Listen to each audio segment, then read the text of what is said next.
Nasaksihan natin kung paano umunlad ang nasyonalismo sa Europe at sa mga kolonya sa pagsapit ng ika-19 na siglo.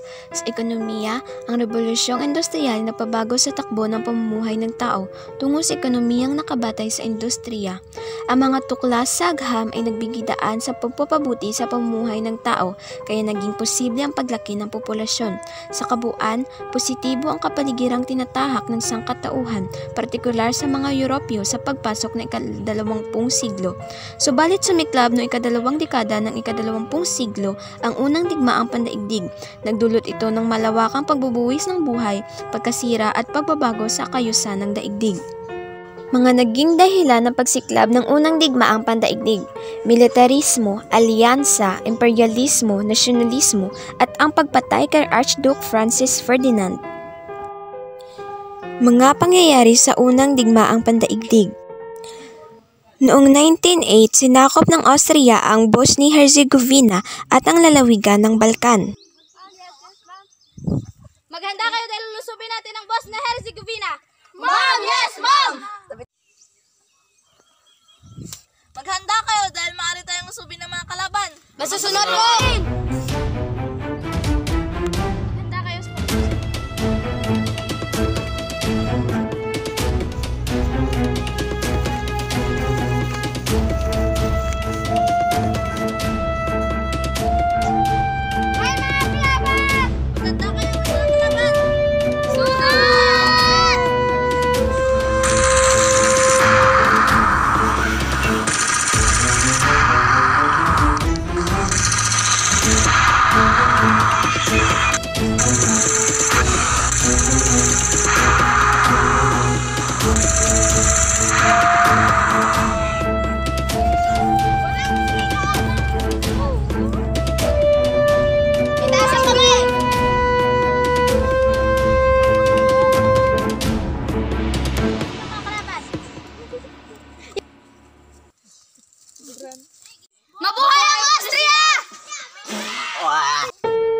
Noong 1914, pinaslang si Archduke Francis Ferdinand at ang kanyang asawa na naging hudyat ng pagsisimula ng unang digmaang pandaigdig.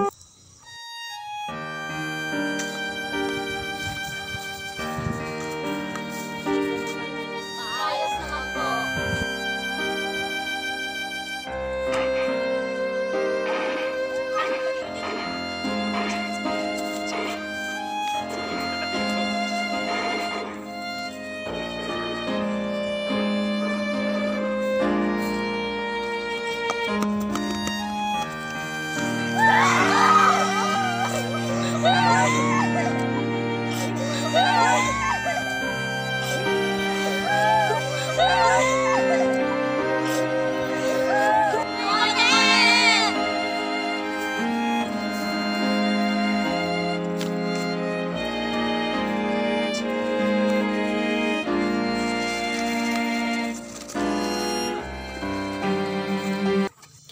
Sinakop ng Germany ang Belgium.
Huwag kang kikilos ng masama kung ayaw mo masaktan.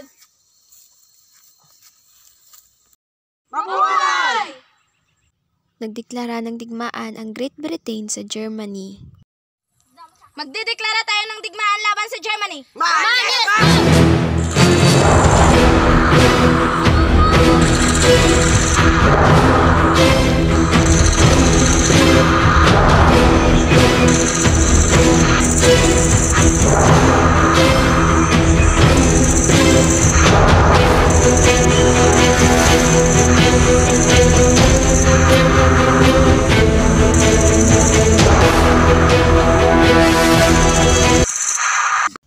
Linusob ng Germany ang Luxembourg.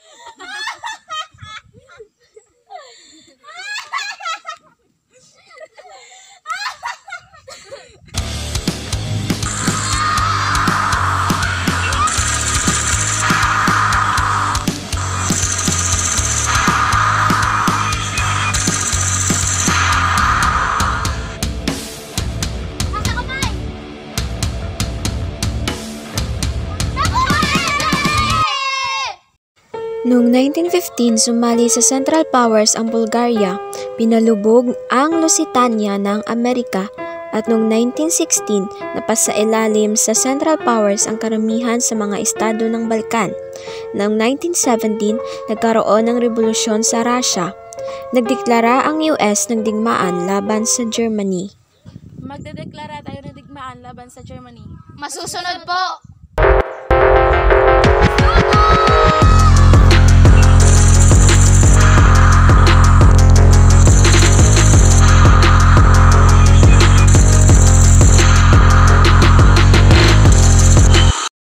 June 28, 1919 ang paglagda sa kasunduan sa Versailles at pagwakas ng World War I.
For the